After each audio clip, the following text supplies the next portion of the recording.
Hi, good afternoon. Hello, everyone. Okay, thank you and welcome to the Edson webinar series. Yeah, and for this time around, okay, we're going to be looking from working from home, and are we doing it right? Yeah, are we doing it right? Okay, together with me are three fantastic panelists. I'm really honored to have them here. Okay, we have Mr. Patrick Wee. Hi, Patrick. Hey, where did you go? All right. Hello, Okay. hello. Oh, there you go. Okay, and we have Peter. Yeah. Hi everyone, welcome. All right, and of course we have Geeta. Hi everybody. Okay, so I'm not gonna go in and introduce them. Okay, they will introduce themselves. But what I'd like to do is just do a quick introduction of myself. Yeah. All right. My name is Ken Ng. Okay, I'm the CEO and also the senior managing consultant for Edson. Right. So what we're doing, and as we're going through this lockdown. Okay, I'm sorry for calling it lockdown. It's a lot easier to say than MCO because it pretty much means the same thing anyway, right? Okay. So as a part of the lockdown, we have created and run this series of webinars. Right, and this is still to reach out to all of the community and actually do some good, to share some information, share knowledge and share experience. Yeah. So a lockdown doesn't mean you'll get stuck, okay, but we can continue learning. So Edson does training and consulting. Okay, so we have a lot of webinar series. We have online learning. Okay, we also specialize in leadership development and also your customer in terms of the customer experience cycle. All right, and so that's where we're looking at right now. Yeah. Okay, and so I am the host of this session. Okay, and anytime you have a question, you can go ahead and either private chat me or you can put the question on the chat board. Okay, or towards the end of the session, what we're going to do is we will be turning on the volume for you to ask questions verbally. Yeah, verbally. All right. So with that said, jumping into talking to discuss working from home. Are we doing it right? All right. Now let me allow the panelists to introduce themselves. Okay, and I'm going to go ahead and start off with Patrick. Yeah. So Patrick, as soon as you're ready, okay, let's go ahead and do a quick introduction. Right. Thank you, Ken. Good afternoon, everyone. Right. I think, first of all, I just want to say I'm very grateful to be invited to be on the panel today. I thought what I'll do is, as Ken suggested, give you a bit of background on about myself. I'm going to share screen here, prepare a couple of slides. I think the whole intention is also, sorry? Go ahead, no problem. Yeah. I think the intention is also to let everyone have an, sorry? Go ahead, no problem. Somebody. Yeah, sorry, I think the intention is also to let everyone have a better idea on my past experience and the resources that I'm able to offer to everyone. So as you can see from the picture, I'm a Tai Chi practitioner. Hey. So this topic on working remotely or working from home is very interesting because I've been studying the I Ching, which is also known as a book of change, and studying the art of Tai Chi for many, many years. And there's this thing about the rhythm and the whole idea about timing. When do you go fast, when you go slow? And I'm really excited about sharing more about this later on in our discussion later, yeah? So just a bit more background about what I do is I started off my career in the Lim Kok Wing Group in the education line, and then I moved on into movie marketing. Some of you may have remembered this trilogy of movies called The Lord of the Rings. So I'm the person behind this, bringing the film from New Line Cinema into Malaysia. And currently I'm actively building Healthland still. Hopefully after the lockdown, we will continue to. In fact, last year we started a new brand called The Future of Wellness, which is a platform, platform where we bring together multiple wellness, I would say, services, solutions, all under one roof, all under one platform. Yeah.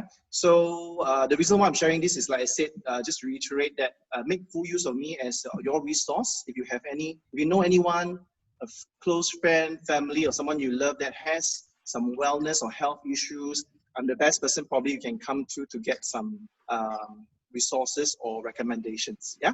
So that's a quick one from me in terms of introduction. Over to perhaps Peter. Absolutely. Thank you, Patrick. Thank you. Right. So if you can remove your screen share. Sorry, let me just stop share. Yep. There you go. Alrighty. Okay, Peter, over to you, buddy. Hi everyone. Thank you for your time today and attendance. My name is Peter. I've been in the customer support industry for a while, 18 to 20 years. I have been working full-time remotely for the past 2+ years, almost 3 years now. And currently I run a company which focuses on remote work and remote work solutions. All right, brilliant. Thank you for that. Ladies and gentlemen, if you don't know, I actually requested or asked Peter to join us because he is what I would call, I was telling him, hey, buddy, you're going to be the guinea pig because you've been doing this for the past 2 or 3 years, right? And a lot of us have just only now experiencing work from home, right? And so he's going to be sharing his experience on that. Yeah, right. Thanks, Peter. All right, let's go ahead and go over to our therapist here. Okay, Geeta, anytime you're ready, go ahead. Okay, hi everybody. Again, very honored to be part of the panelists today. So I'm a physiotherapist. I've been a physiotherapist for the past 8 years. And currently I'm a consultant physiotherapist and a partner in Smart Physio and Fitness Solutions. And the one approach that we're doing a bit differently is right now we have a rehab center and we also have a gym. And that is because we don't think physio or treatment should stop at just relieving pain. But we also believe in empowering patients by focusing on continuous improvements and long-term maintenance instead of quick fixes. Now, traditionally, we don't work from home. Now, it's been a very weird change for us. But I think it's a good and improving industry where people are now beginning to go into telehealth. So that's something that is new, I guess. So that's all for me. Yep. All right. And so that'll be interesting to hear. How are you going to do physiotherapy via telephone? Yeah. That'll be an interesting one. All right. So, ladies and gentlemen, okay, thank you, panelists. Yeah. So what we're going to do is let me frame the topic here and what are we going to be discussing? What are we talking about? All right. Now, as we are discussing here, as we are talking about the item at hand, which is working from home, right? Feel free to put down the chats or any questions that you may have in chat. All right. So if we look at working from home, a lot of us are just now jumping into working from home. Previously, it was maybe you're not well or you feel like, okay, I've only got a few hours, that I'm going to be in the office, so there's no point going to the office. So I'll just work from home. Yeah. So you have those days where you work from home, but it's never been for a prolonged period. Okay, never been a prolonged period as it has been now. Yeah. Okay. So what has happened is a lot of us are all of a sudden dropped into the deep ocean to swim eventually. All right, dropped into this modality of work, what I call modality of work, where we are working from home. All right, so I don't know about you, but speaking from personal experience, my working from home is actually more intense and more tiring than I would go to the office. So I cannot understand why this is happening. All right, it's just that I'm just at work and I'm at work and I'm at work and I'm at work, I'm at work. I don't know if anybody else is feeling that way. All right, if you are, give me a thumbs up or a clap or something. All right, so I have been going through that, and we felt that a lot of people are going through that also. Okay, and so that's why we broached this topic, to bring these 3 specialists in, this 3 individuals to share from 3 different perspectives. Okay? So the first perspective we're looking at would be Patrick, who will be sharing from a wellness perspective, an overall health perspective. Okay, being the wellness icon that he is, so we're very honored to have him here to share tips, right? And I was asking him, if it's possible, show us some Tai Chi moves online, so we can actually follow him. And I don't know if that's possible or not, or how many would follow. But that's what we're looking at. Okay, and then we're going to have Peter, who's already been doing this for the past 3 years. Right? We're going to talk about his highs, his lows, how he manages himself, right? So you get an individual perspective of someone who's been doing this for a long time. We also want to understand, what were some of the challenges when he first started? Yeah, probably the same challenges that we are going through. Right? And of course, we've got our physiotherapist, Geeta. All right, and of course, Geeta can always help us physically and in terms of how we can get better ourselves in terms of stress and handling pains and aches and things that we get through. All right, that we may be experiencing. During our chat and catch up earlier before this webinar, Geeta was sharing, you'll get wrist pains, elbow pains. All right, and Peter immediately said, yeah, I know, I'm having this wrist pains and elbow pains, right? Okay, so I don't intend to develop that. Okay, so I'd like to know what are some of the things that I can do, right, as I'm working through the day. Right, what are some of the things and some elements that I like? Yeah, I would like to do things in terms to be productive, okay, and yet feel good, yeah, and make it rewarding. Yeah? At the end of the day, it must be rewarding. All right. As a disclaimer, I am working from home like everybody else. You will hear my 4-year-old who's busy playing with his Duplo in the room. All right. I apologize beforehand. Okay, but I think everybody understands now. Huh? Okay. All right. So we're going to get the ball rolling, and we're going to start off with some questions with the panelists. Yeah. Okay. If you don't mind, we're going to start off with Patrick. Yeah. So Patrick, all right. We're going to ask off, and then you start off, get the ball rolling with this. Okay. So everybody is working from home right now. All right? Everybody's working from home right now. And from a wellness perspective, okay, you're running 40 over branches of wellness centers. Yeah. I'm sure you get a lot of people coming in with symptoms and also aches and pains, which are related to sitting in one place for a long time, or, or even, or all the illnesses that are involved with this, be it mental, be it physical. So what we'd like to know is, what is your view of working from home? And, what are the pros, cons? How do you see working from home, right? And what are your thoughts on it? Yeah, Patrick, go ahead. Wow, that's quite a number of questions all in one breath. So I'm going to hope I can remember everything. I'm just going to tackle one at a time. Yes. So maybe starting from the dimension of being a wellness center establishment. I think, yes, we do get a lot of customers coming to us with all sorts of pains, as you say, back aches and neck pain and all that. And I think that's generally attributed to the fact that human beings have now are leading very sedentary lifestyles, and we are not supposed to be so sedentary. We're supposed to be moving around, we're supposed to be hunting, picking fruits and all that. But people are spending many hours seated. I'm sure Gita will agree with me, which is why it leads to a lot of all these problems. Yeah. But that said, I think wellness, just wanted to share also, is the fact that it's very multidimensional. It is not just the physical aspect. There's also the mental, the emotional. And in fact, if you allow me to share screen now, I want to share with you something called the 8 dimensions of wellness. I think you all can see my screen, right? No, not yet. Okay, yeah, here we go. But there's a lot of images. Okay, it's yeah, loading. There we go. Yeah. So these are the various in simple. I just pull out an image from Google. So as you can see, it's physical, intellectual, emotional. In fact, finance is also the other really big thing. So I think with the current COVID-19 crisis, I think a lot of people are quite stressed financially as well, and this is also causing a lot of what I call anxiety in that sense. But coming back to what we were talking about in terms of the challenges working remotely, I think the key thing right now is what I call a sense of uncertainty. Because right now people are like, even my daughter, she was quite stressed in the first couple of days. She's like, wait, what's going to happen to my classes? And there's a lot of feeling of I don't have this, I don't have that. There's a lot of uncertainty. So I think what people need now is to find some form of stability, some form of a backbone, and find certain certainty. And that means finding a way to put in somewhat of a schedule, finding a new rhythm, which I can elaborate a little bit more. Yeah. But essentially, the stress is coming from this feeling of uncertainty. And when you are uncertain, obviously the mind will be like very stressed. Yeah. Unlike if you're going to school or you're going to the office, there's a certain rhythm and certain thing that you can expect. You can anticipate almost every day. Yeah. So that's just from the psychological perspective. No, absolutely. Thank you for that, Patrick. But you say it's really because of the rhythm, right?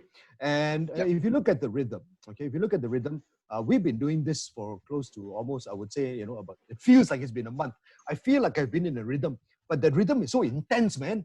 How do you get that balance? How do you see that wheel of wellness? All right, and particular areas to pay attention to. Sure. I think first of all, before you even talk about creating a new rhythm, the most important thing is to it's a good time to. So I think Ken probably would know this. My motto is slowing down to be more. Yeah. And this is a perfect time to actually slow down and reflect and think about who we are. Because what can be certain is the fact that you are you're certain about what you're meant to be or what you're really passionate about. Hello, there's Junior Ng, right? Yeah. That's yeah. So yeah, thank you. So as I was saying, in this current uncertainty, what we need to do right now, the first thing first is to really reflect upon what we're really passionate about. Because what is certain is, like I say, I'm going to repeat it one more time, what we are meant to be, or what in the Japanese call the concept of ikigai, your reason of being. So once you are clear about what you are meant to be and what you are, who you are, then it's not easier to create a schedule. So for example, like essentially, this has to do a little bit with also personality and profiling. In fact, actually, sorry, I have a chart to better illustrate this. Hang on. Let me see. Ladies and gentlemen, welcome to the Wellness Training by Patrick Wee. No. Let me see. Oh, can you all see this chart? Yep, the Ikigai, yes. Okay, this is called the Japanese concept of Ikigai. So it's a good time to kind of do a review of what you love and what the world needs, what you can be paid for, which is basically a cross between your profession and vocation, and what you're really good at. So the Japanese call this the reason of being, or, you know, like what gets you excited the moment you get out of bed kind of thing. So this is what is, I think it's a good time for all of us to identify what is really our purpose in life, right? And once you have established this, like for example, myself, I'm more of a creator. Right. I'm an entrepreneur at heart. I love to create new ideas, strategize and all that. And once you are clear about who you are, which sometimes, you know, I might be jumping here, but the key thing here is that in the real world, or in the usual pace or rhythm of things in the corporate world, things go so fast, and sometimes we don't think it's fast enough. We still want to accelerate some more. Technology has actually helped us to accelerate, but we still don't think it's fast enough. So we keep on going without actually slowing down to reflect what is really our reason for being. So once we are clear about what you really want to, what you want to pursue, then it's not clear about what skill that you may want to pick up, how you want to schedule your time throughout the day or throughout the day. So there's a right time for the right thing to do, different parts of the week and different times of the day. Just like a student, when we used to go to school, right? There is a timetable, right? There's a certain period for math, certain period for English and all that. So I think to overcome this stress, or on the other dimension, is how can we be the most productive in this new rhythm or in this new way of life, is to actually schedule our week, schedule our time better. So there's actually no such thing as time management. It's actually more energy management. How do we manage our energy? Different parts of the day. Sorry, Patrick. Parts of the week. Patrick, sorry. Energy management. Yes. Wow, is that physics or what? No. It's actually very scientific, because I'm sure everyone would agree with me. I mean, not sure if you agree with me that you will feel a different level of energy when in the morning when you wake up, or around noon time after a meal, or in the afternoon. So there's definitely a different energy, different times of the day. There's also a different type of energy when you're in different spaces. So for example, when you are in a garden, with very nice sound of water or a lot of greens, then there's a different energy to it. Now, if you are in the kitchen and your wife is cooking and it's like feels really hot, right? There's a different energy in the kitchen. So that's why I say it's very important to create or create the spaces and time, and the right time to do the right thing in your home environment. So, for example, many of my friends or colleagues even, when they first started this remote working, they were so stressed because they said, I don't even have a place to work at home. And one of my colleagues this morning just told me, we had something really fun, you know, we were all showing each other our workspaces.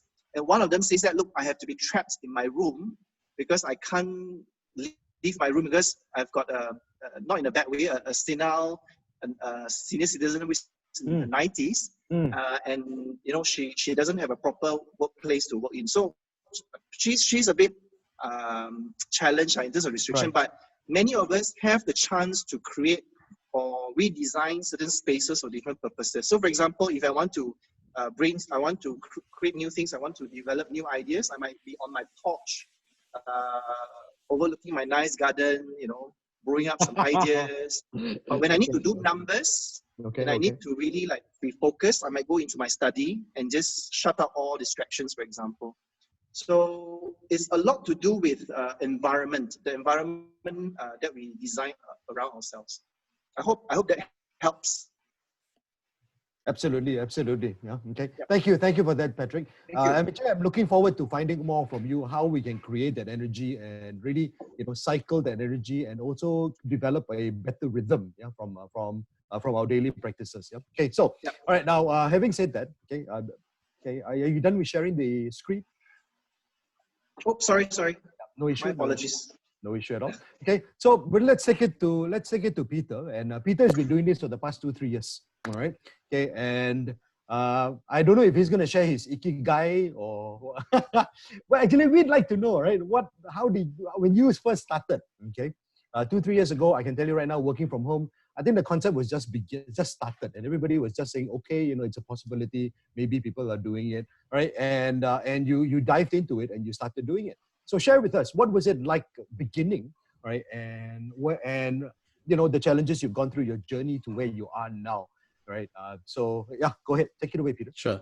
So as you said, it was a very new thing, and people were not used to it. There weren't as many resources around to help you get used to remote work, etc.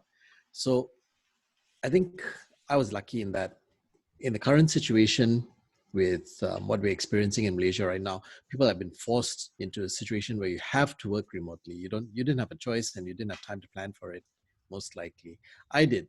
So I got a place set up, I got my equipment, I got a good chair, desk, etc.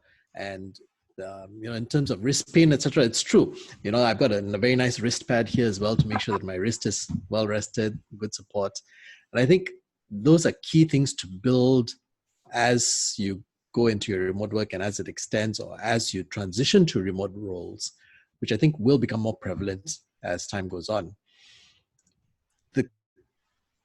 The part which was very tough was, as you said, Ken, you tend to be much more focused when you're doing the work. And if there's no other distractions around, you can actually focus. And that's one of the major benefits. I found myself to be much more productive, much more focused, and be able to churn out things at unimaginable speeds sometimes.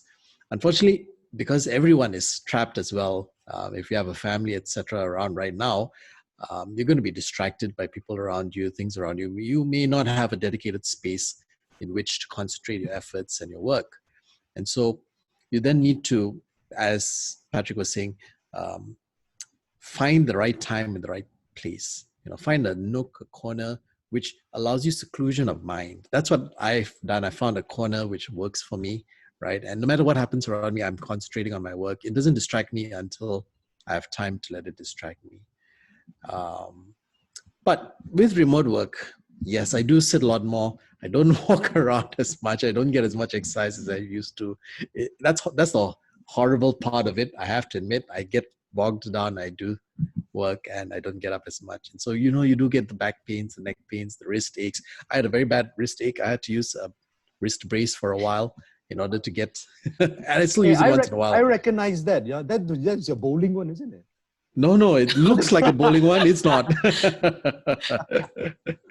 Okay, but I'm looking at your corner. I've spoken to you many times on the web chat, right? And I see your corner there, but there's no greenery. So you are going against that balance that Patrick is talking about. Where's the greenery, bro? The greenery is right outside, actually. I look out, I see buildings. I don't see greenery. I look outside the apartment window. I can see the outside. At least that gives me a good view and a different perspective. So very often during meetings, when I'm thinking or I'm being creative or trying to think of ideas, I look away from the screen. I look at other things around me.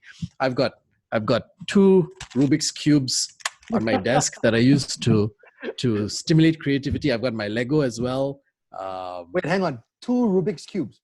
Yes. Are you trying to show off and telling us that you can do 2 at Actually, I can't solve all of it because I don't want to learn the algorithms by heart. Right. So I try to figure it out. So I can solve 2 levels of the 3, 3x3, and the 2x2. I can almost get it. I just can't quite finish it. Okay, next webinar. Yeah, next webinar. How to solve Rubik's Cube while you're. Thanks, Peter. I think it's a great setup in terms of pains and aches. And you mentioned backache, you mentioned wrist ache, arm ache. right? I'm sure there are a lot of other aches in other places, right? Okay, Oh, so yes. I think that takes us directly to Geeta, right? And Geeta can share with us on some of the things, and how does she view working from home, right? And what's it look like, being a physiotherapist today? Yeah, go ahead, Geeta. Okay, so I think, I mean, working from home for physiotherapists right now in Malaysia, it's almost non-existent, I think. Right. So what I've been doing actually working from home is I've just been in touch with a lot of my patients still, like how are they coping? Because I've got patients seeing me for like, 3 times a week, when now they have no treatment for like a month. So that is a lot, for a lot of patients. So checking in on them, seeing how they're coping, and learning how to advise them through video, which is actually pretty good. It's been pretty beneficial, because I can show them the exercises. I can see when they're doing it wrong.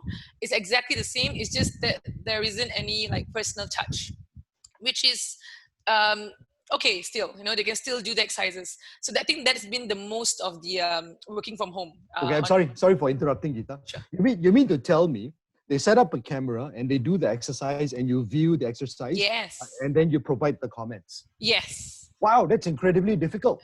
Yeah,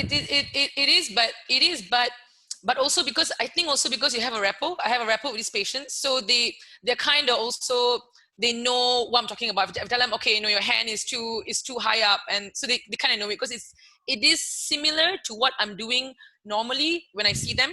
I'm giving them a lot of cues, a lot of instructions, because with physiotherapy we are empowering them to do these exercises at home. So even if I'm seeing them in my center, I want to help them. I'm going to adjust them with my hands, but I'm also going to step back and tell them, okay, you do it on your own, and let Right, me see right. if that's correct. So it's actually been beneficial. So and it's also been very good for feedback. So they've been telling me like, oh, okay, you know what, I did this way, but it's wrong. Then I feel a pain here. So Right. it's a lot of learning that way.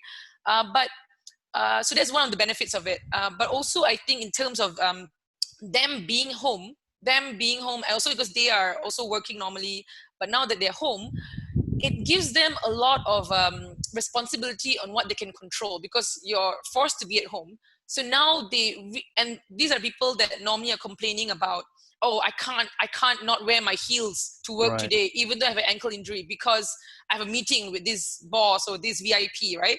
Sure. But now you're able to rest, you're able to heal, and you're able to also know like what you need, because you're at home. You can really Sure. control it. You can control your height of your chair, where you want to sit down and do work, and like, That's what I want to know. Sorry for interrupting. yeah, sure. Right. So if I am, we'll move to the next part, which is the questions of setting up, where you work and how you work. Right. So from a physical therapist's perspective, what are the things that we need the things to be paying attention to when working from home, so we don't develop this kind of symptoms? All right. So what are the things that we should be paying attention to? Yeah. So very simply, I think it's a ergonomic chair. So those can cost a lot, definitely. And a lot of people are not prepared for it, because you think, I'm going to work at home for once a week, maybe, if not, right? But if you can get it secondhand or whatever, it is an amazing thing to invest in. It really is, and it really is something that even employers should provide their employees. If you want to look at reduced healthcare insurances, it's really, really good, because most of our injuries come from sitting down, prolonged position. So Mm. that's one, a good chair. And then your desk. So you need to make sure your desk is something that you don't have to go forward. Your arms should rest nicely on either your hand rest or on your desk, and your hands shouldn't be elevated. It should be the same level. And Okay. your computer screen should be eye level. And very, very simple thing, if you have like a small roll of towel, very Paper small, towels. Yeah. Paper yeah, towels. Yeah. or a small sort of cushion, All right. just having it at the bottom of your back, that is really, really important, and it's really, really good. Will this Yeah, work? something like that. But actually, it should be a bit smaller, a bit, Mm. yeah. So, and that's really Oh, by good. the way, this fell off the aeroplane. Okay, so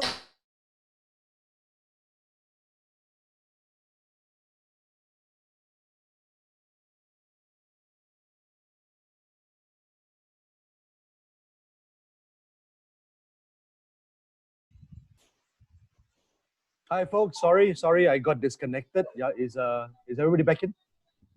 Yes. Okay. All right, I'm back. Okay, I'm glad I got back in. All right. Sorry. Yeah. Okay. All right. Sorry about that. Okay. So you shared about how the chair needs to be ergonomic. Yeah. The position of the table and our line of sight. Okay. Our hands should not be elevated. Right. There should be a little round pillow, like a miniature bolster, if you may. Right. Behind your back. All right. And so that provides that arch support. Is that right? Yes, definitely. Yeah. Okay. All right. Anything else we need to be paying attention to? So a few more tips. Another thing is, and these are things that you don't only can do working from home, but even in your office or whatever. Prolonged positions are not good. Like our bodies don't like sitting in one position, whether you're healthy or injured or whatever. So if you're sitting down for a long period of time and you're working, and you need to set a egg timer, a small timer on your phone every 1 hour, and it doesn't have to be a walk away from your desk. It can just be you standing up, stretching up your arms, doing whatever you want to do, sitting down. That would be great for posture. Okay. Thank you for that. Yeah. Okay. No worries. All right. So Gita, you said shake your arms around. All right. Yeah. Now I don't know any shake your arm around means.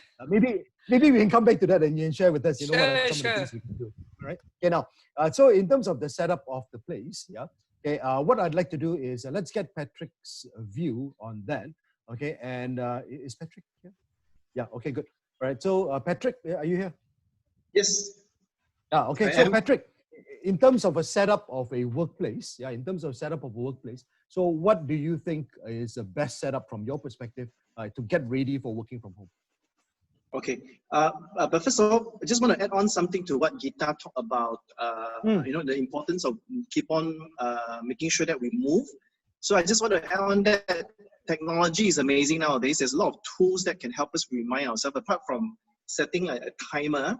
If you just allow me to share something, I just pull it out again from the internet. So this is from the Google. There are a lot of apps nowadays that actually reminds you. For example, there's one that's called Stand Up. There's one that says Move More, Break Time, and all this. So actually set timer like every 30 minutes, making sure, nudging you to move or just walk around before you sit back again. Because human beings, like what Peter says, right? Sometimes we're so engrossed in our work, we can spend hours sitting down in the same position and not even realizing it. Yeah, so this is something that will be quite useful to everyone. Yeah. Now let me just stop share first. So what was the question again? Sorry, Ken. I think the key thing here is it's not so much. I think every one of us is unique and different. So I think it's about creating the space or identifying a space that fits your nature. Of course, it also Patrick, do you mind? Sorry, Patrick. Do you mind? Patrick, sorry. Do you mind removing your share? Oh yes. Okay, hang on. Okay, thank you. Let's see how I can do that. Oops. Yeah, on the top, the red button, just stop sharing. There. Okay. Stop sharing. Yeah. Okay, cool. Go. Yes. All right. Okay. All right. So I was just saying that it's about there's no standard SOP or plug and play kits because it really depends on your nature. So someone who is very, for example, disciplined, or what we call sometimes in the DISC language, in the terms is very high C. My wife is very high C. She cannot work with distractions.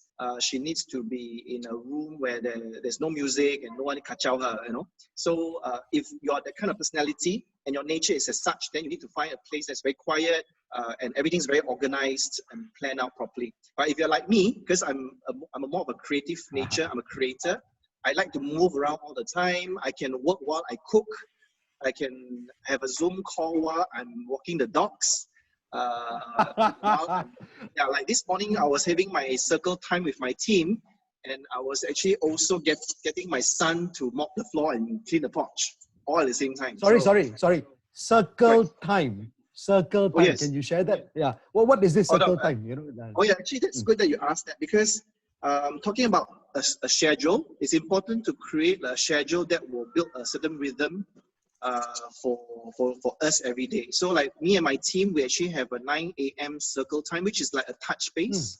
where we connect and we update each other. And also, I think the other good thing is also to get everyone's energy up, to share celebrations, gratitude, and also share our priorities of the day. So it helps everyone set the right tone and energy in that sense. So that's one of the ways to create a schedule as well for yourselves. But coming back to your question, I think the key thing is just to, again, reiterate, there is really no one standard SOP. Is really creating or identifying a space that really fits your nature, number one. Secondly, you may actually create different spaces or the better term is identify different spaces in your house for different things that you wish to do. So like, for example, again, if I want to do some idea generation, I will spend more time outdoors in the garden, and I feel more relaxed with that. But if I really need to focus, So for you, it's not about, depending on what you need to do. So for you, it's not about just one place, the ideal place. It really depends on how you function, what you need to do, then you will move to that space. Yes.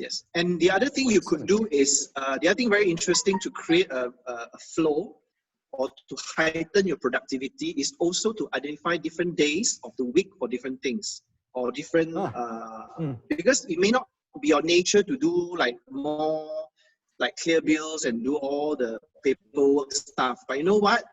You just tell yourself, Monday is a day I'm going to do all this stuff that I hate to do, right? So you identify Monday, I'm going to put myself in this room, in this study, for example. You creative. So Tuesday is when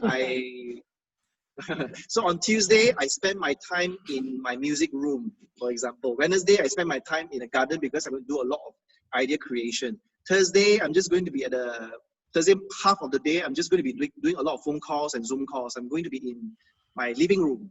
So I think this is it can be quite fun, and it can also be a journey or self-discovery to find what sort of rhythm or what sort of schedule will help you increase or maximize your productivity using the different spaces, again, the right time at the right place in your home. Because in fact, this is a very, very ideal scenario. You are no longer trapped in your cubicle or in your office. Now you have actually a lot of flexibility to make use of the spaces that you have at home to optimize your potential, so to speak. Right.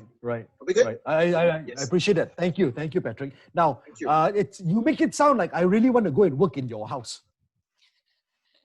All right, you make it sound like I really want to go and work in your house. Can walk into the garden, I have your music room, all right, you have your living room, you have your office, but unfortunately, some of us live in condo, right? If we walk out, we fall off the balcony already. So, if we are confined in smaller spaces, what would you suggest? Do you how do we create that separation? How do you create that flow, in a sense, to change our focus? Any ideas from you, Patrick? Sure. I think there's still ways to be creative. I mean, most apartments nowadays are still on average about 1,000 square feet, or some of us luckier ones may be bigger. So even with 1,000 square feet, there's still different pockets of spaces you can use. Like some of my colleagues, they really enjoy working at a dining table for some reason. And when they need to be creative, maybe they prop themselves up on a lazy chair on the balcony. I think there's still ways. Some people, end up doing some work in a bedroom as well. Like my daughter loves doing all her work in a bedroom, which is not exactly the best. But yeah, I mean, you can allocate some time and schedule some time in different places. I think it's still possible to be creative. Doesn't mean that you need to have a landed property to do this. Yeah. Absolutely. Thank you, Patrick. All right. Okay. Peter, what about setting up a place, man? What are you talking about, in terms of setting up your location? All right. There was a question earlier for Peter, which is, we talked about the equipment and the computer. He talked about things like that. So in our previous webinar, Peter had actually shared what were some of the best equipment for Zoom calling, for webinars. All right. So let's talk about that, Peter. What is your setup like? And also, more importantly, does the company pay for all that equipment? Do they buy all that equipment for you to prop up, to set up in your workspace? All right, Peter? Well, it's a loaded question. Some companies do pay for such things. Some may give you an allowance for it. Some may defray some of the costs against which you can claim. And some others don't pay you anything towards it, right? For example, my old company, which I was working for when I first started working remotely, they don't pay you anything for your equipment, etc. You pay that yourself. But what they do is they put the cost of infrastructure, etc., into your salary. So that raises your salary while lowering their costs and allows you to then be able to get the equipment you need, etc. So as far as the setup is concerned, I think an important thing, like Geeta and Patrick said, is finding your spot, what works for you. I have a few general rules of thumb, which I always like to say. Find a place with natural light if you can.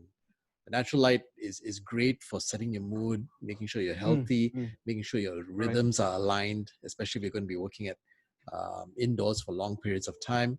The other thing is get a good desk, get a good chair.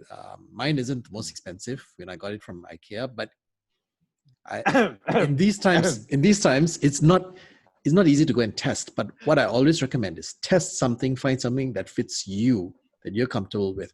I sat in a couple of other much more expensive chairs, which I didn't find comfortable, to be honest. It just didn't feel nice, and this one did. And so I got it. So I think find something which works, which is comfortable, which fits your budget. As far as remote working, if you're doing it full time, then definitely invest in a good set of headsets. This is my spare headset. My original one is lighter, and because I use it a lot throughout the day, 8 to 10 hours every day, something light and unobtrusive helps tremendously. You don't feel earache, you don't feel pain, you don't feel the weight on your head and neck.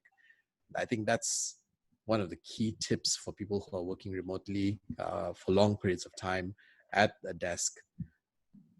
Make sure your equipment works well for you. Yeah, get a larger screen. They're not expensive. It helps with eye strain.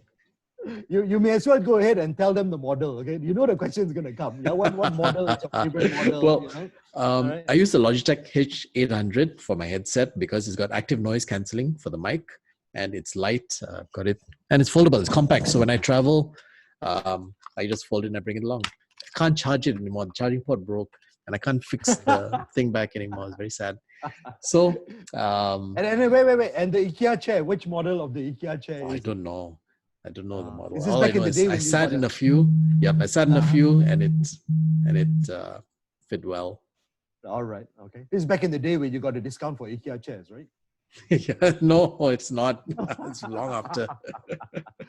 I thought got plugged on. Okay. All right. Thank you. Thanks for that, Peter. No problem. Thanks for that. All right. Now, so Geeta, okay, let's move to the next part. Okay. Now, so we've talked about setting up. We talked about getting things ready. All right. Now, in terms of a rhythm, Patrick mentioned that we really should have a schedule. All right. And you had chimed in on there are a lot of smart watches that also provide you with this movement reminders that they have. All right. Now, in terms of planning a schedule from a physical perspective, how long should we sit? How long can we sit? What kind of exercises do we do? Do we just set up, do the wiggle? And maybe now you can show us that arm shake thing, that you were talking about earlier. All right. Geeta, go ahead. All right. So, recommended if you sitting down, you should take a break, and that could be any break, but change your posture every hour. Because about every hour, what will happen is, you're sitting down. So these are a few things that will happen. Anybody, as you're sitting down, eventually from like this, you will start going like this.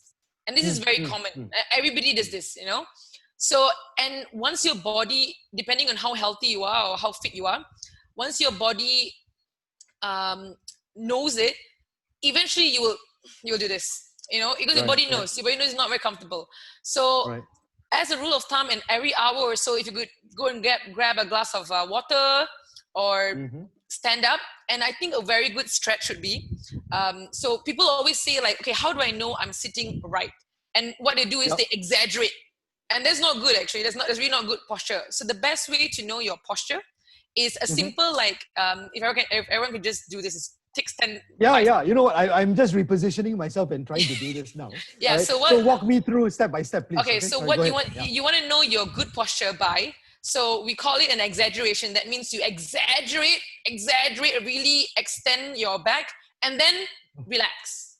And this is your normal good posture.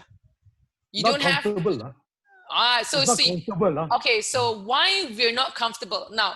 So like Peter was saying, he tried some chairs and not comfortable. So that could be a good thing and a bad thing, because let's say you've already adapted to a certain posture and your muscles are a bit shorter or tighter. When you go into a proper posture, you may not feel comfortable. Your body will be like, oh my gosh, what is this stretch? Why is my back this way? Why is this being pulled back? You know, so always give it some time, give it a couple of days for it to sink in, you know, especially if it's something that is good. So an example is, so when you do a lot of this, you're doing a lot of working down. So these muscles here are going to get very tight. So simple stretch also would be putting your hands back, you know, and stretching it out. And you don't expect to be comfortable. You don't want to be comfortable. If you're comfortable, that means you're not really stretching anything. But okay, Gita, stop. Walk us through, take us through. Can everybody join in? All right, and how do we do this? All right. So hands behind your head. Okay, and then push your elbows as far back as you can while squeezing the back of your shoulder, your shoulder blades. Squeeze them. Ow! Squeeze them. Okay, now stretches, right? Stretches. You need to hold them for a minimum of 30 seconds, not 10 seconds. 30 seconds for there to be significant stretching. Okay, then you do that and then you relax. 20, 21, 22, 23, 24, 25, 26, 28, 29, 30. Yeah. Am I supposed to feel better because it's sore now? Yeah, so, but you will. Give it a couple of hours maybe. Yeah, so those are, and so that is for this muscle and then your posture. Right. And then one more very simple thing you can do is the muscles around here are very common for everybody working now on a computer to get very tight. So you, even if you right now, you just take your hands and you just press them right here. I can guarantee it'll be some pain. Press it a bit, you feel some it's like hard and a bit like a stone. Now this is the modern human being's problem. Okay, it is because we are always hunched over a computer. So a very simple stretch for this muscle, okay, it's called the upper trapezius stretch. Is taking one hand, putting it over your ear actually, okay, pulling it to the side of that hand. Now this hand, okay, you can either put it behind your back like this, behind your back. Now, are you sure you're not making fun of us? Because I feel really silly doing this. Take screenshots. Yeah, I know. Screenshot. Harold, screenshot. Okay, now pull your head towards your shoulder, but keep looking forward. And remember that stretches must be passive. That means don't do this. Your hand should be pulling your head and you must be relaxed. And that's very important, okay? Because then you can go more. And then same thing, 30 seconds. And this is a very good stretch that most people don't do. Wow. Yeah. Okay. And repeat the other side. The other side. So these are a few things I think people should do. And it will give you a bit of more energy maybe. Okay. All right. Thank you for the upper body exercises. Ladies and gentlemen, I'm afraid we cannot show you the lower body exercises. All right. It'll be a bit weird. Plus, all of us are in shorts, right? So, all right. So if we look at that, that's the exercises and activities here. Now, after talking to Patrick, we begin to realize that there's more in terms of the environment that we can create. Okay, and in terms of creating environment, there is no other specialist that I know than Patrick, because I personally have visited his Future of Wellness centers. Okay, especially the one in Kota Damansara. Right, the moment you walk in, wow, you are bathed with relaxation. So I don't know what the trick is and what's he doing. All right, and I'd like Patrick to share that. Yeah, okay, Patrick, how else can we create a more other balance instead of this physical setups that we have? Yeah, Patrick, go ahead. So say that again. The question is, how can we create other forms of balance? Yeah, in addition to the furniture and the setting up, right? Are there any other things that we can do to create a balance and also a good working environment for energy? Sure. I'm still going to go back to the concept of rhythm here, just expanding that a little bit more. Okay. I think the concept of rhythm is all about I'm going to just say in Chinese first. I'm trying to find the English translation, right? So in Chinese, I use the term 该慢就慢，该快就快, meaning there is a time to go slow and there's a time to go fast, right? So I think throughout the day, it's all about practicing mindfulness, so that we are mindfulness means we are observing and we are able to share, again, going back to the word schedule. If you notice, I use a lot of these terms, scheduling, rhythm, and all that, to know when is the time for us to be able to slow down. So I'm going to use the metaphor of a car or a vehicle as well. So it's very natural for a vehicle or even a business or even a person to break down, because if you are constantly at a very high gear, right?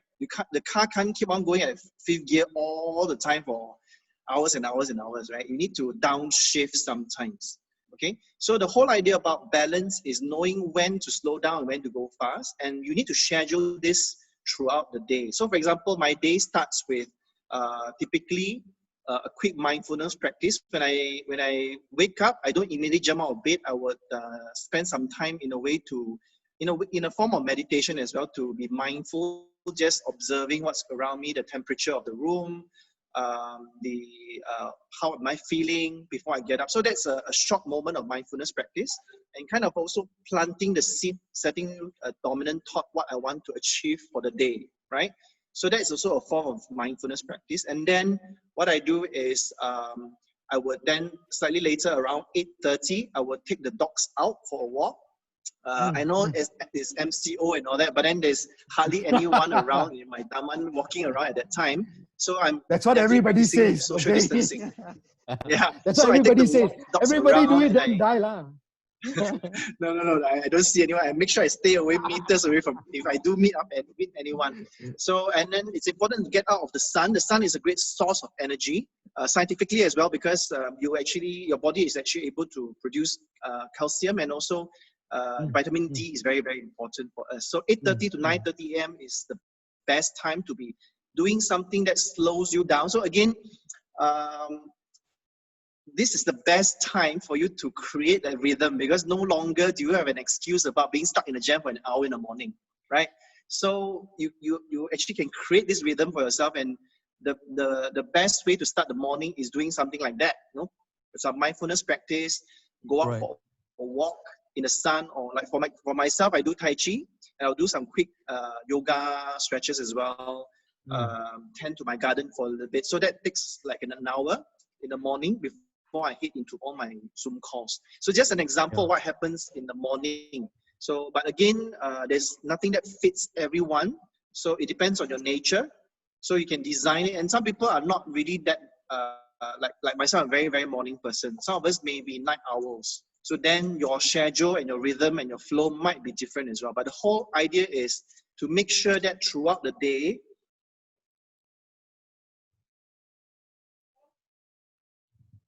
okay, I think you plan it out in such a way that there's times when you downshift, but there's also it cannot be slow all the time also, because going too slow is also no good, right? So businesses or people tend to fail if you either go too fast or you go too slow. So again, if there's one key takeaway that I wanted to share with the group today, is really the importance of finding that right balance, the right rhythm, the right tempo, so you don't burn out, nor are you too lethargic. Yeah, so that's adding on to the whole concept about rhythm. Yeah, I like the concept of mindfulness, and how you wake up, you say, you go into a stage, a modality of mindfulness, right? So what do you think about when you become mindful? Because the moment I wake up, first thing is, okay, what do I have to do today? I have to take care of this, I have to take care of that, I have to take care of this, I have to take care of that, got to get going already, right? So when you say mindfulness, it sounds really, to me, it sounds surreal, do you get into a habit of doing that? What do you do? How do you become mindful? Be in the moment, right? It will be in the moment, right? Patrick? How do we be more mindful? I think there are some simple practices. I think first of all, you have to make a commitment that you actually understand and accept the fact that mindfulness practice is really important, and it's not something woo-woo. Just for for example, just to share with everyone, like in UK, they've already introduced mindfulness to children's school curriculum. So the West is really embracing mindfulness practice and the power of meditation because it helps to increase concentration, increases memory, for example. So there's a lot of benefit to that. So first of all is to overcome the limiting belief that, oh, mindfulness, it sounds very woo-woo, very new age. It is very, very scientific, in fact, yeah?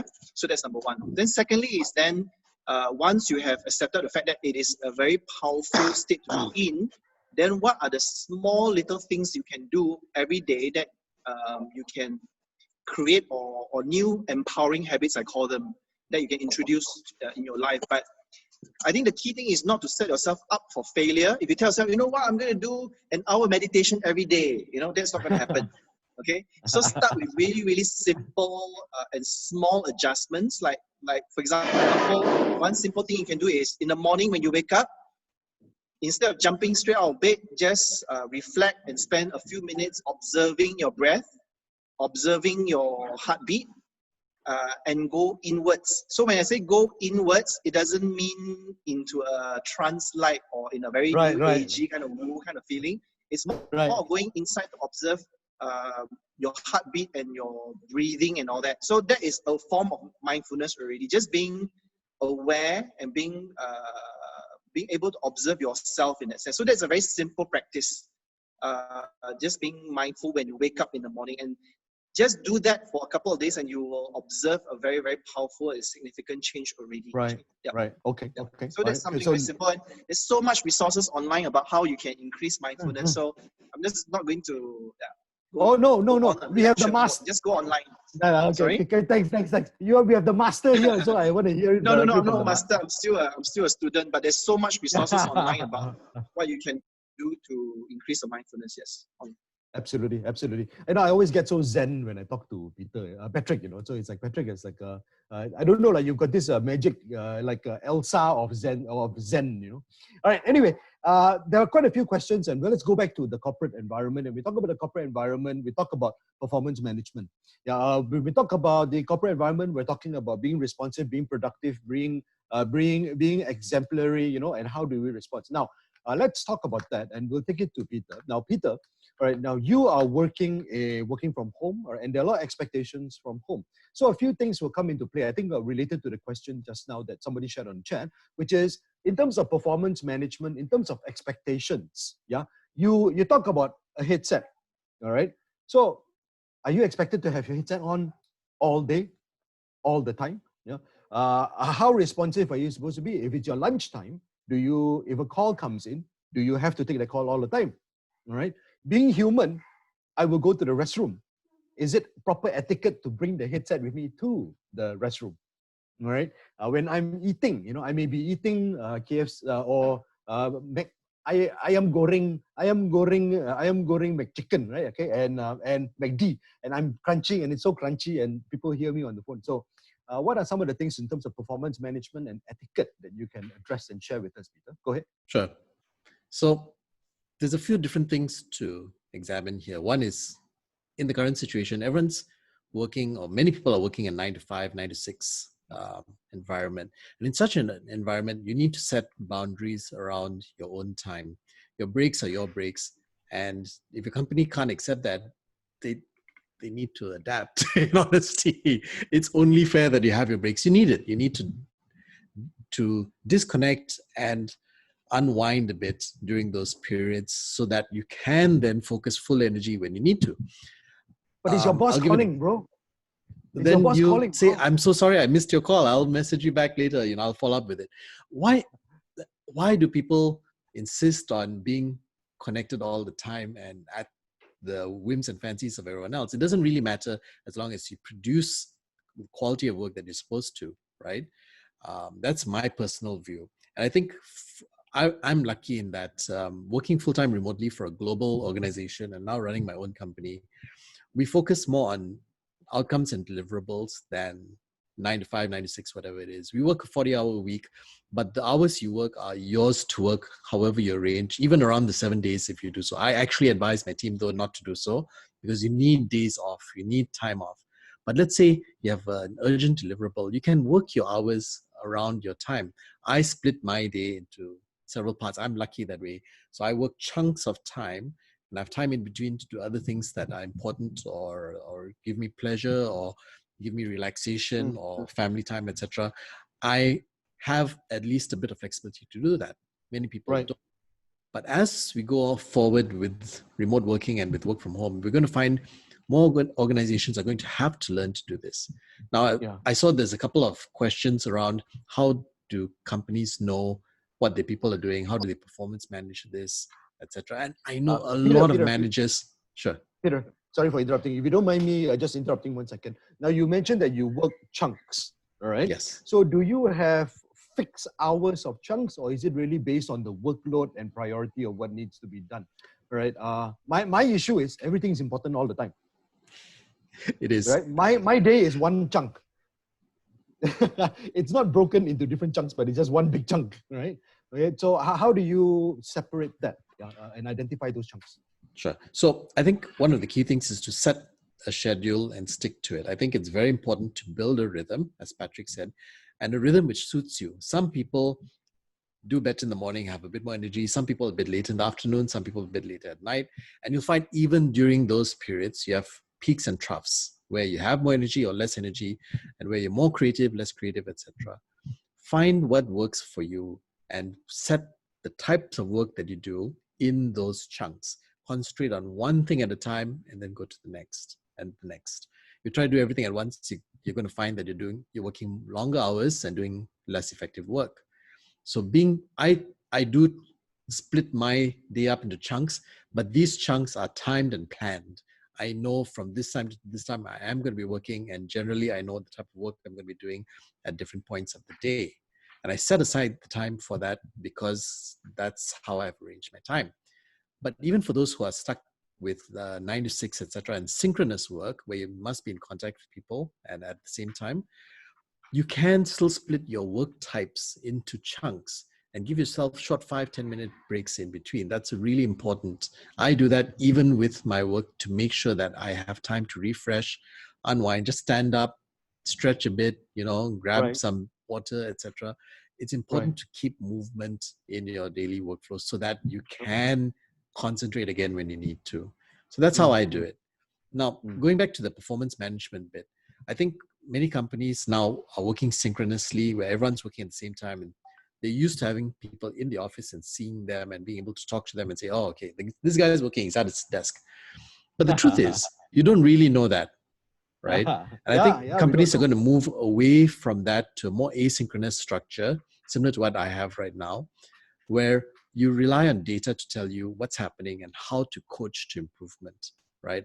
Serious Support, we actually took the effort to create our own tool and methodology to enable reporting metrics, and also for yourself as a worker to know what you're doing and what you're doing well, what you're not doing so well, what times of work suit you actually, because you can tell from how focused you are and how intense your work is, whether you're doing work well at that point or not, and what styles suit you, what type of activities are you getting distracted by different things. And so that's the future of work. It's just like an athlete, where you measure many biometric pieces of data to determine peak performance and activity levels and rest and recuperation. With work, that's the future. You're going to need to be able to get a lot of data and information around it, and the tools to support that. And I think that's where the beauty of technology is, because there are such tools and bits of information around there that you can download for yourself for free. There's quite a few around as well. But what I say is key is have a structure, build a schedule around what works. Generally, if you're sleepy in the morning, etc., don't do intense thinking type of work. Do something which helps you warm up. Do some exercise first. I used to, I should start again. Exercise in the morning first thing. Every day I used to exercise first thing in the morning, 15 minutes, 30 minutes, some intense work, take a quick shower, and I'm fresher. And after lunch, I feel sleepy. I don't do so much, I do different types of work. I do more reading, less presentation type of work, or less documents. So schedule your time, be regular about it, and make sure that you have a good rhythm, a good structure, and you allow yourself time to disconnect as well. Brilliant. Thank you. Thank you for that, Peter. All right. Now, actually, talking about management, performance management, and working remotely, we have an expert with us who is not on the panel right now, but he's logged in. His name is Mr. Thomas Ng, right? And he's dialing in from Australia. All right. And we'd like to hear from what he has to say, and also perhaps share a little bit about about performance management and remote work as a whole. All right. So Thomas, if you don't mind, if you can just jump on very quickly. Okay, and what I'm going to do is you can go ahead and unmute yourself, yeah, and I'll give you the video. All right, Thomas, are you there? Thomas, are you there? Okay, all right, I don't see him, yeah, I don't see him, okay. There we go. All right, Thomas, is that you?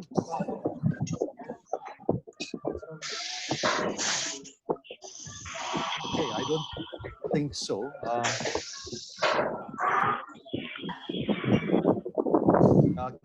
Carol, I think you unmuted all. Don't unmute all. Don't unmute all. Like just one individual.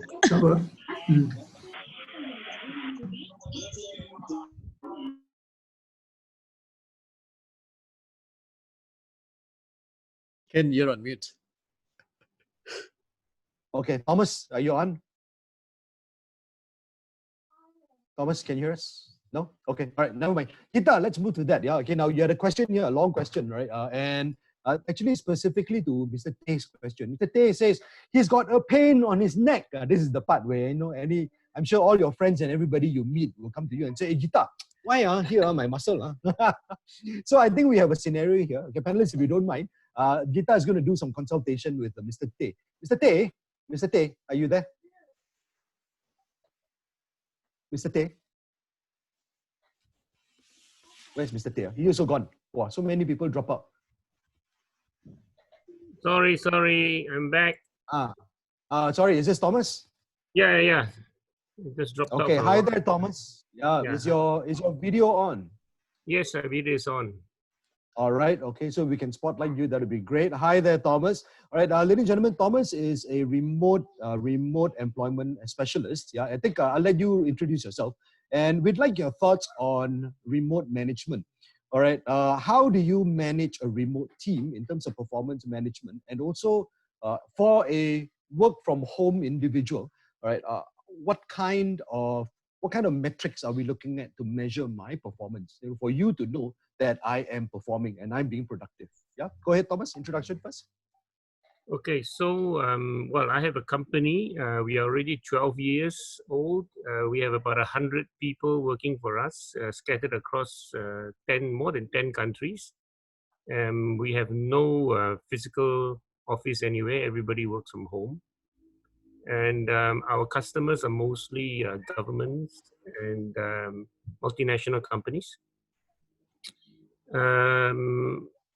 So listening to everything that was going on, it was quite amusing because a lot of things that are said, if I may just make a comment here. It sounds like, the whole group here working in Google or something like that, where they have a fantastic office or they have a corner office with a good view and, they can tell their boss, this chair is not nice enough. I want a better chair. I want an ergonomically designed chair. Most of us, I'm sorry, but, I think a large percentage of us work in a cubicle, right? Yeah. So I don't know why we're talking about all these things, right? So I think working from home, I think it's a matter of mindset, right? I mean, every time there's change, people kind of get a bit kind of worried. But in a lot of ways, it is a very positive kind of a change. Because apart from everything else, your home is designed for yourself. You feel most comfortable in your home. So working in your home must obviously be better than working in the office. And if your home is very, very small, then I can imagine your cubicle is even smaller in your office, right? So, and then nobody has brought up the issue about commuting, right? I mean, honestly speaking, when I go back to KL and have a meeting at 9 o'clock or 10 o'clock in the morning, I tell myself, if ever I have to go and work back in the office, I'll probably kill myself, you're stuck in traffic all the time, And this is, most of my colleagues will say that, so can't imagine going back to work in an office environment. So And a lot of things that Geeta says, true. I mean, Patrick, true, because I try to do 80 push-ups a day. I break it up in four lots of 20 push-ups. I can't do that in an office, right? Kind of embarrassing. So and then I might feel that, I now want to take a call. I want to go to the recliner. I want to sit out under the sun is out in Melbourne. The sun is not always out, right? Sun is out. I want to sit outside. So you have all this kind of flexibility, and I think that it's a matter of mindset. I think if people get used to it, then they start to realize that I think that the risk is that how am I going to go back to the office? When things go back normal. How we manage people. I think Peter said. Was it Peter who had some very good suggestions? And then you talked about, being interrupted and all that. So we do have some etiquette. We don't simply call people out of the blue, It's not like, I'm the boss, like, hey, and then, you have to pay attention to what I'm saying. If I want to call anybody, I have to first send a message, right? Hey, can I call you now? And if you say, you don't respond, then, but we also have got rules, right? If we decide to use a platform, whichever it is, WhatsApp or Skype or whatever platform, we have to actually put a status on it. So if I'm going to be out for a while, I'm going to the toilet sometimes, or toilet maybe not, because it's unless you have a long call.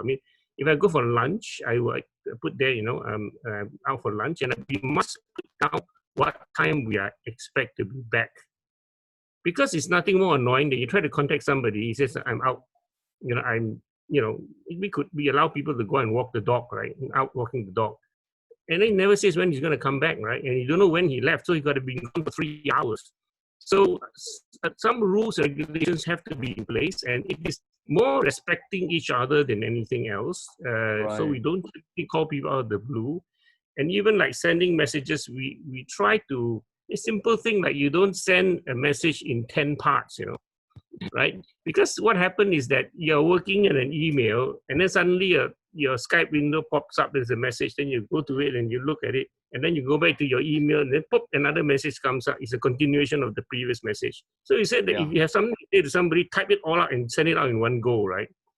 But of course, in my case, it doesn't really matter because I work with 3 screens. So I always have my instant messaging open on one screen, so I don't really need to I just have to turn my head, I don't need to, switch windows and things like that. So a lot of these things are actually, and the other thing is that I think Peter said it very well. At the end of the day, it's about performance. Now, the thing is that this traditional way of the boss walking in the office in the morning and then see, everybody is in his desk, and then when he leaves, 5:30 p.m., 6 p.m., everybody's still there. So I'm doing a good job, everybody's working. But how the hell do you know what they're doing? And honestly speaking, I now work with a lot of companies and I see that there's a lot of wastage. Productivity is really horrible. But because we work online,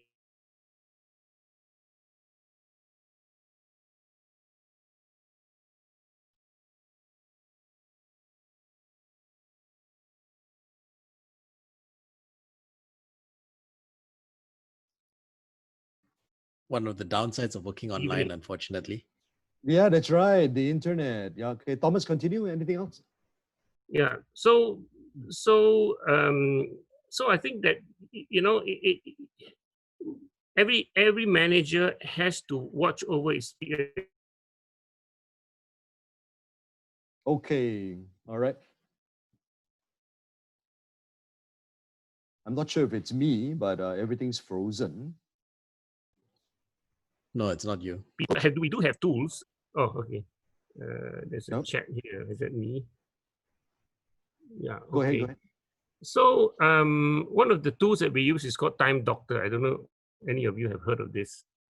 So Time Doctor is a tool that actually we use that everybody has to clock time on what they're doing. And actually the most relevant use of Time Doctor is that we actually then accumulate time because we charge our projects and our clients, it's a basis to charge. And it is very useful. And most of the people in the company actually using Time Doctor. But Time Doctor also has what they call screenshot kind of a feature. So that means the time doctor would take screenshots of your screen or even of your video, the camera. We normally don't turn it on, but we do tell employees that if you give us reason to be, suspicious about you, we're going to use it, right? So actually, before when we catch some of our employees doing all sorts of funny things on their PC rather than working.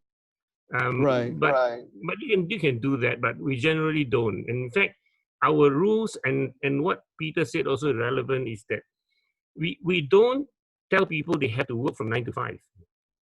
We said that if you want to go and walk the dog, you're going to go out, to buy medicine, or you want to cook, dinner. Okay, all right. Ladies and gentlemen, can you hear me? Go ahead, I can hear you. Yep, okay, all right. So I think there's a lot actually to talk about. We've done this for 12 years. We have a very diverse group of people around the world. We service our clients around the clock. The other interesting thing about our company, I don't know whether Tino mentioned to you, is that we started working this way because we actually started the company hiring people with disabilities. So today, of 100 people, 60 of them are people with disabilities. Another 25 to 30 are actually refugees. We hire Middle Eastern refugees who are stuck in Indonesia. And then we also have seniors. We hire seniors in Malaysia. And the good thing about managing a company like this, I can access workforce anywhere in the world. So, and so, I mean, to me, it's very liberating working this way. I mean, I work.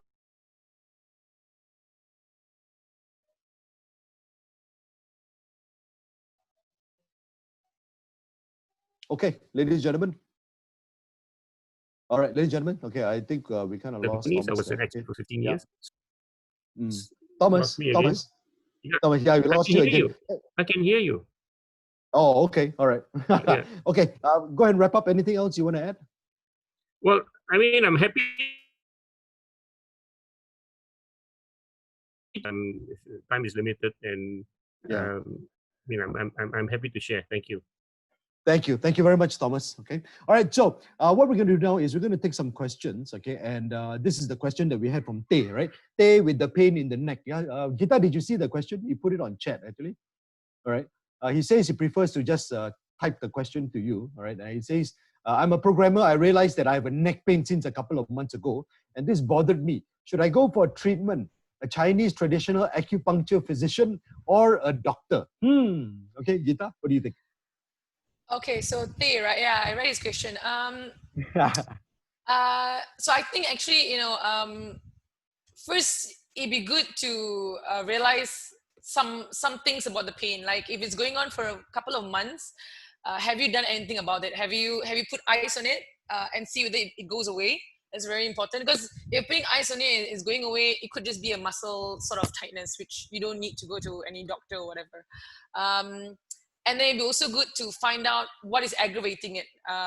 If it's a certain posture, a certain movement that's aggravating it, that's one. But these are things that normally any doctor or physiotherapist or anybody would ask you, because that's how they're going to diagnose what's wrong with it. So you always want to differentiate between a nerve, a muscle, and a bone or a joint. That's the severity of cases. So if it's nerve, you're going to be feeling it from, let's say, your head all the way down to your fingertips, and you feel sort of like a shooting pain. And knowing pain is very important. That's also very important for anybody to know, like, what kind of pain are you feeling? That's one. So if it's nerve, then you might want to see a doctor, just because nerve is normally related from your spine. If it's muscle, so muscle works differently. So if you put ice on it, you stretch it out a bit, stretch the neck out a bit, it will go away, but it'll come back. If it goes away and comes back, normally it's muscular. If it's joint, then it's going to be constant. You're going to feel like just like a nagging sort of pain, and it's very localized. It's just on your neck. So depending on them, if it's muscle, I think you can do it at home. If it feels more like a nerve or a joint, then I would suggest probably seeing a doctor or a physiotherapist. I think acupuncturists, it's good, but I think they're very good as like an adjunct, like, you know, a complementary treatment with something else. Like you see acupuncturist, see a doctor, get some medication, see a physiotherapist. You know, a holistic approach to it. Wow, that's a very expensive recommendation. You got to meet all three people. Okay, all right. Thank you for that, Geeta. Okay, any other verbal questions? Does anybody have a question? If you have a question, just put your hand up. All right, we will unmute you and you can ask the question. All right, anyone? Anyone? Yeah, just put your hands up. Indicate that you have a question, all right, and we'll unmute you. You can put it on chat. All right, you can put it on chat. No? Okay. All right. If there aren't any questions, let's just go ahead and wrap this up and some final words. Yeah, final words from our panelists. Okay. So, in order to have a rewarding work from home experience, right? What are some of your final words and some words of wisdom? Yeah, Patrick, go ahead. Sure. Thank you, Ken, again for having me. I hope I've created some value for the group. Something to add on apart from what I talked about, creating a rhythm and a schedule, so that you have more certainty in your to get into flow, better flow. I think the other thing to keep in mind is that there are a lot of very powerful tools that can support us to increase productivity, and that's what we're talking about. So the tools could be, for example, just now about in terms of reminding us to move, but there are also a lot of tools related to increasing collaborative work. For example, I'm not sure if some of you are familiar with the Slack, for example, which is a great tool. My team uses it where it allows us to archive, organize different topics and different work. I use Trello. Sorry, what's the name of that app again? Slack. I'm just going to type it here. Slack, okay. Yeah, I think I have it. Yes, SLECK. Yeah. Yep. So Slack is a great one, and I also use Trello. Trello allows you to have to basically pin up different boards with different lists of to-do, so to speak. The other thing is Google Drive. If you have not yet started using Google Drive, please start using Google Drive, because I think we are in the age of collaboration. No longer is it about I type one document, email to you, you take a look at it, you edit it, and you email it back to me. Please, no more of that. We have to be collaborative. In fact, you'll be amazed about how, you know, like some of my team members, we've started using it for already, I can't remember, maybe 2-3 years. And sometimes there are like 5-6 of us working on one single document, and we can knock out a proposal within a couple of hours, just working in a very collaborative manner. I think collaboration is very powerful and also addresses the concern or the question about accountability, micromanagement, and things like that. Because once you are in a flow and you have this dynamics going on, actually it doesn't even arise anymore. Like with my team members, we don't really like check on whether they are working or not, or at what time. I mean, number one is really like what Peter and Thomas says, is all about performance and results at the end of the day. But it's also about the team dynamics and the flow. If your team is all in flow and they all know what they're accountable for and what their roles they're playing, you will know that they are really in sync with you, especially when we are using all these different tools, because we're constantly tagging and leaving comments and waiting for someone to respond. You will know whether someone is in sync with you or not.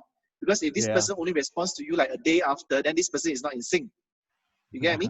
So many of these tools actually is very, very powerful. So yeah, I've just mentioned some of them like Slack and Trello and all that. Yeah. Yep. So, Patrick, I want you to mention something else, something that is very close to your heart, right? And I really want you to mention this and share it with the public, okay? Because I am very, very moved by it. Yeah, we're talking working from home, but you do something for women and mothers that work from home. All right. Okay. Can you share a little bit about what you are doing there? Sure. You're talking about our Super Moms project, is it? Absolutely. Okay, right. So one of the things that's happening in the wellness industry is that unfortunately wellness workers are not given the same amount of respect, and the perception is not as positive as wellness workers or professionals overseas. So what I wanted to do is address two things. Number one is to upgrade the standards of the industry by providing training to upskill, including, in fact, I just spoke to Geeta just shortly a while ago to see how we Uh-huh. can upskill more therapists to also learn physiotherapy, to learn Right. postnatal care more.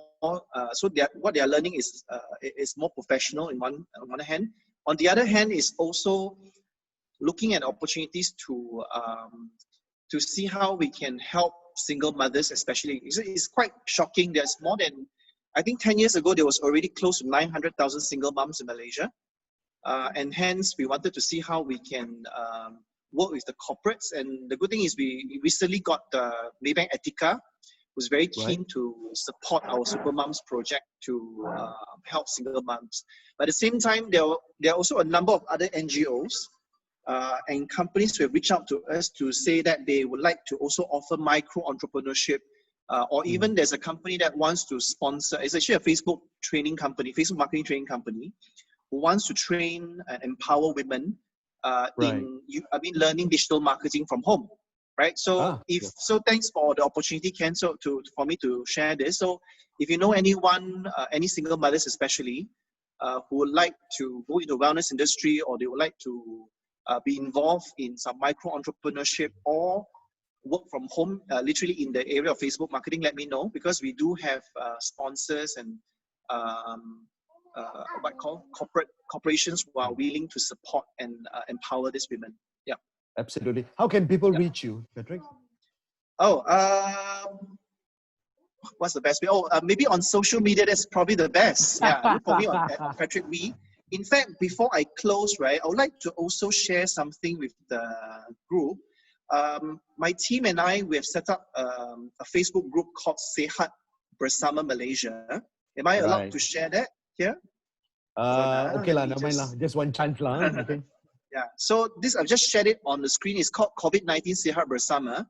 And in this group, you'll be able to access all sorts of resources and tips about staying healthy during this COVID-19 situation. I've got a number of our friends in the medical and wellness industry coming in. This is basically just now, can crack a joke about learning Tai Chi. Yeah? So my Tai Chi master, David Bao, is actually a world champion. He's actually committed to making like an instructional video every day. So good thing about Facebook group is that it allows us to literally archive them based on topics. So he has already made like 7 videos. So if you go into this group, you can also pick up Tai Chi if you're interested. Yeah, but we have a lot of content here, and we just started a series on naturopathy as well. This is a call out from my good friend, Dr. Alex Pang, who's with UMMC, UC Malaya, who's actually giving an update right, at the front line, what's happening at the hospital as well. So yeah, so this is probably in closing, I'd like to just share. Please do make full use of this resource and connect with all these wellness experts so that we can all stay healthy and be as productive as we can while we work remotely from home. Thank you, Ken. And thank you, everyone. Brilliant. Okay. All right. Okay. All right. And so let's go ahead and move to Peter. Peter, any final words before we close off?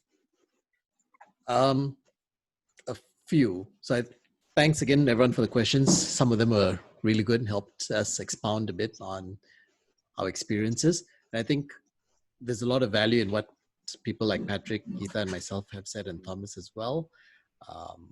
The future of work is going to be moved more towards remote work from home, either full-time or part-time. And we're going to see more shifts from synchronous work to asynchronous work. And that dictates the use of technology to enable that. And it's a very interesting time for everyone, I think, as we transition to that. Right now, though, everyone is struggling because, you don't have separation between family and work, but everybody's stuck in the house at the same time. It's difficult.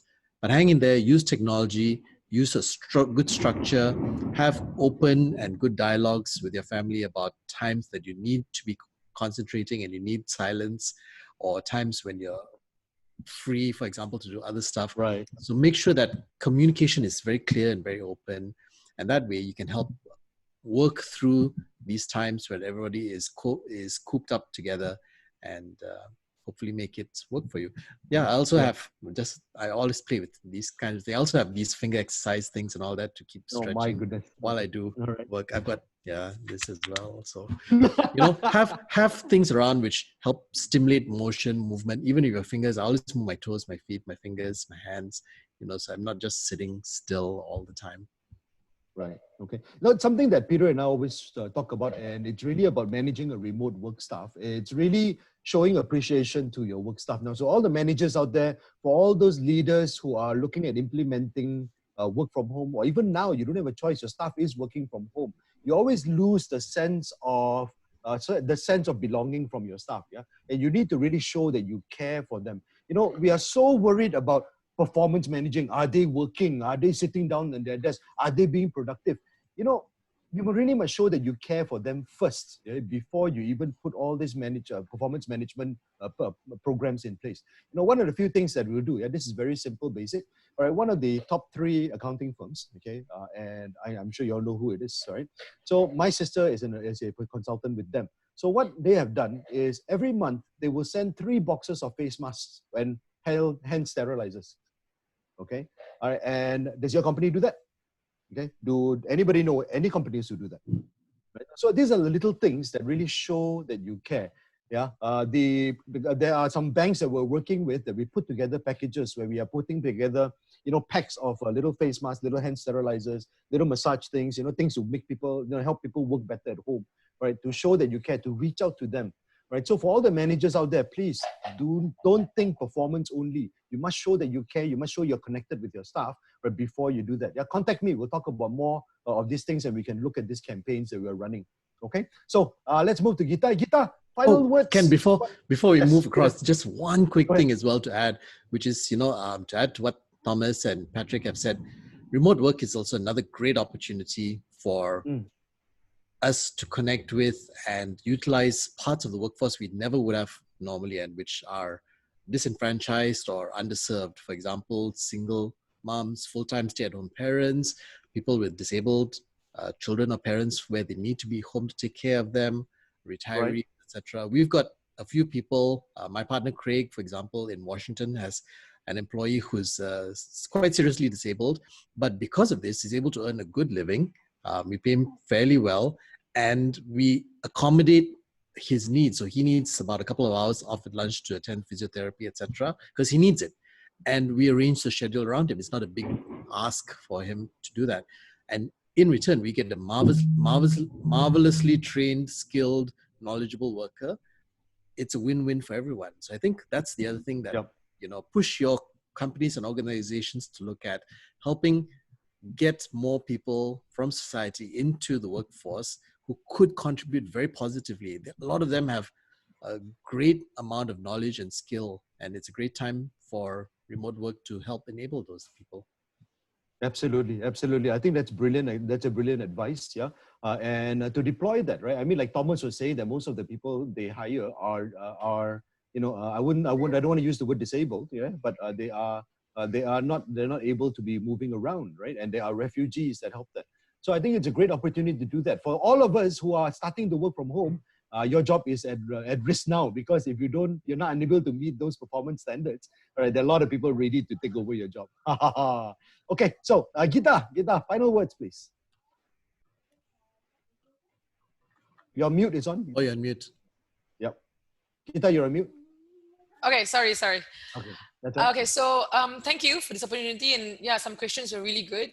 They even made me think about some of the things I was doing.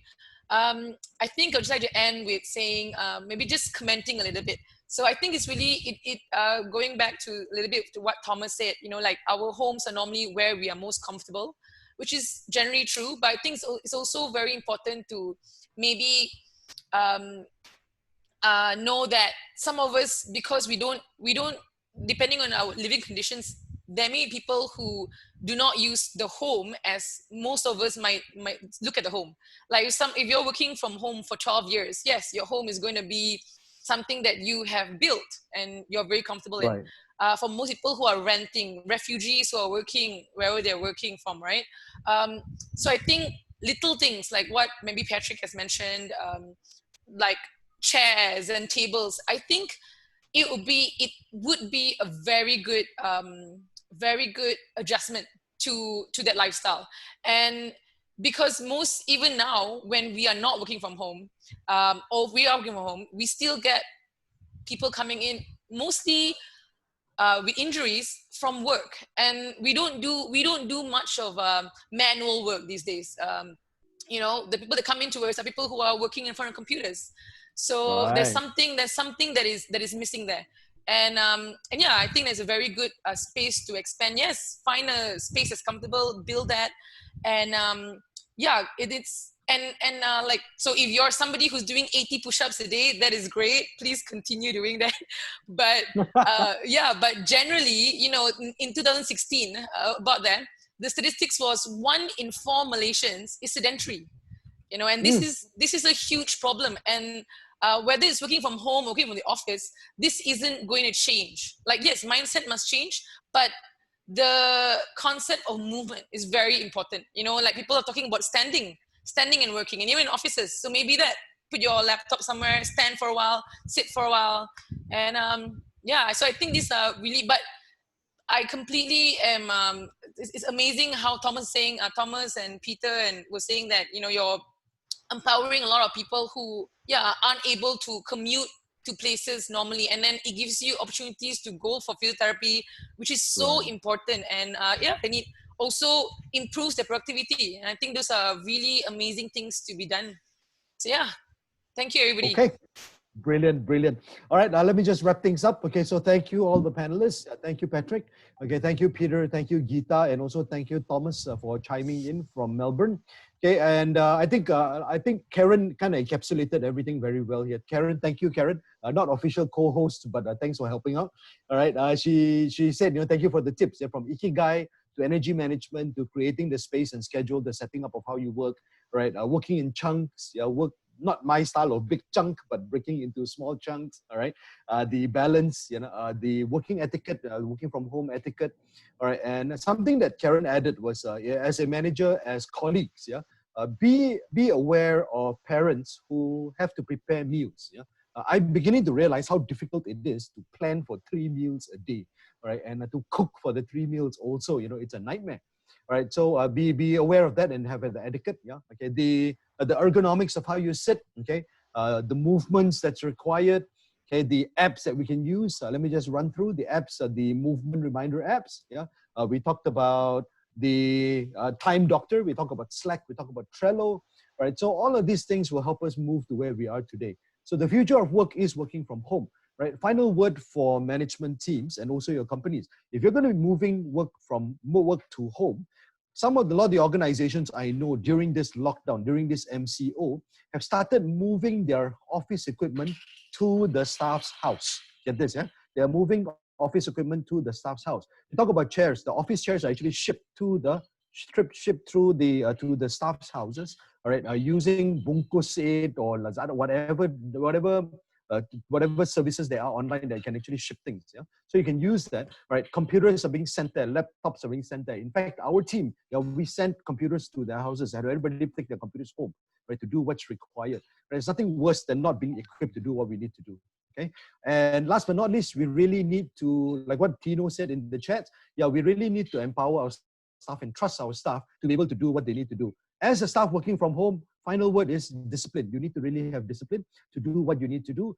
Take what all the panelists have advised us, right, and have given the tips here, and make use of it. Make use of it, all right, and you will truly have a rewarding work from home experience. Okay, and with that said, all right, I'd like to thank everybody for joining us on this Adsson webinar on working from home. Are we doing it right? Or doing it right? All right, with that said, thank you very much. Enjoy your stay at home, right? And expect the MCO to be extended. Jang, jang, jang. All right. Thank you, everybody. Okay. And for anybody who wants to hang around, we're going to have a little chat, a casual chat with the panelists after this session.